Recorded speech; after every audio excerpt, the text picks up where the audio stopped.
जारी रहेंगे। सभापति जी, भारत का प्रयास है कि तेल हो, गैस हो, फर्टिलाइजर हो, ऐसे हर जरूरी सामान से जुड़े जहाज भारत तक सुरक्षित पहुंचे। लेकिन इस युद्ध से बनी वैश्विक परिस्थितियां अगर लंबे समय तक बनी रहती है तो गंभीर दुष्परिणाम तय है। इसलिए भारत ने अपनी रेजिलियंस बढ़ाने के लिए जो भी प्रयास बीते वर्षों में किए हैं, उनको और गति दे रहा है।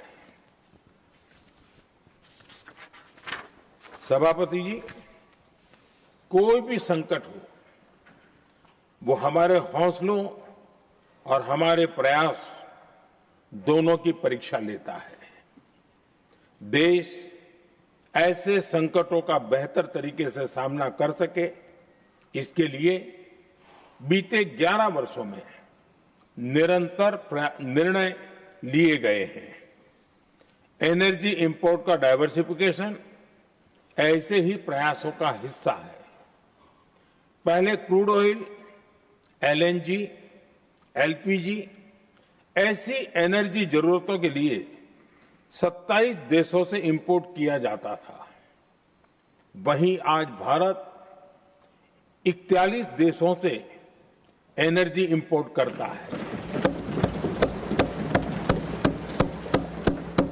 बीते दशक में भारत ने संकट के ऐसे ही समय के लिए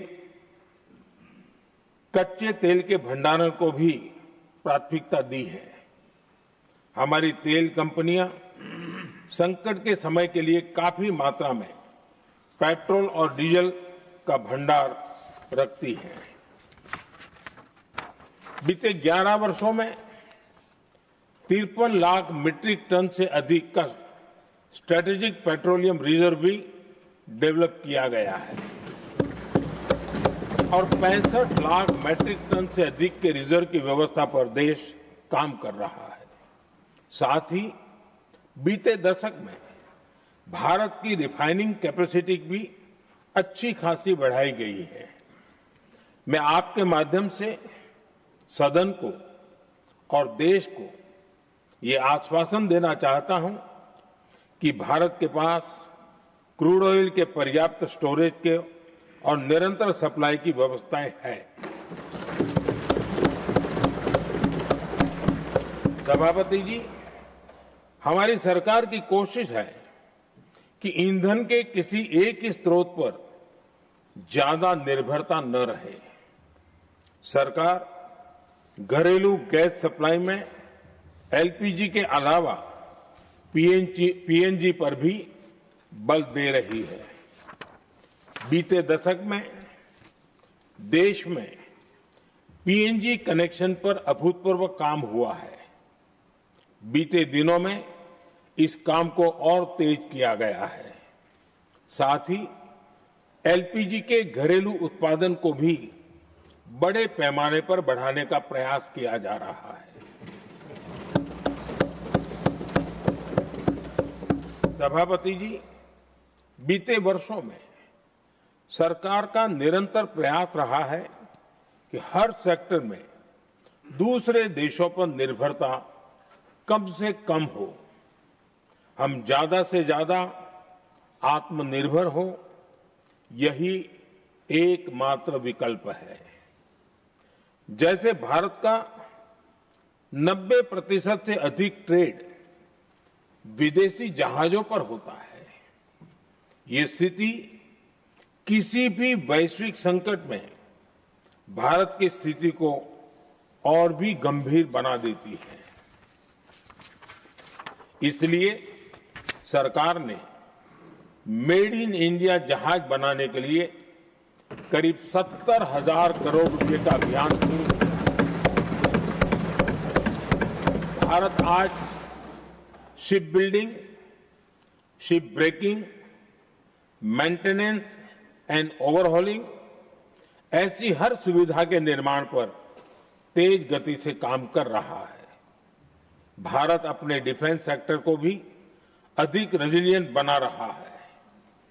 बीते दशक में किए गए प्रयासों से भारत आज अपनी जरूरत के अधिकांश हथियार भारत में ही बना रहा है। एक समय था जब भारत अपने जीवन रक्षक दवाओं के कच्चे माल यानी एपीआई के लिए भी दूसरे देशों पर बहुत अधिक निर्भर था। बीते वर्षों में देश ने भारत में ही एपीआई इकोसिस्टम बनाने के लिए अनेक प्रयास किए हैं। इसी प्रकार रेयर अर्थ मिनरल्स में विदेशी निर्भरता को कम करने के लिए भी बड़े कदम उठाए जा रहे हैं।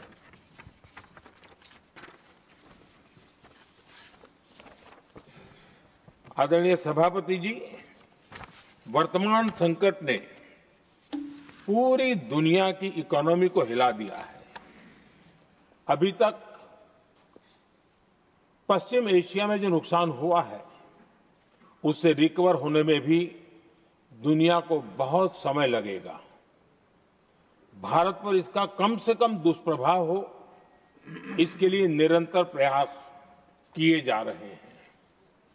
हमारी इकोनॉमी के फंडामेंटल्स मजबूत हैं और सरकार पल पल बदलते हालात पर नजर रखे हुए है।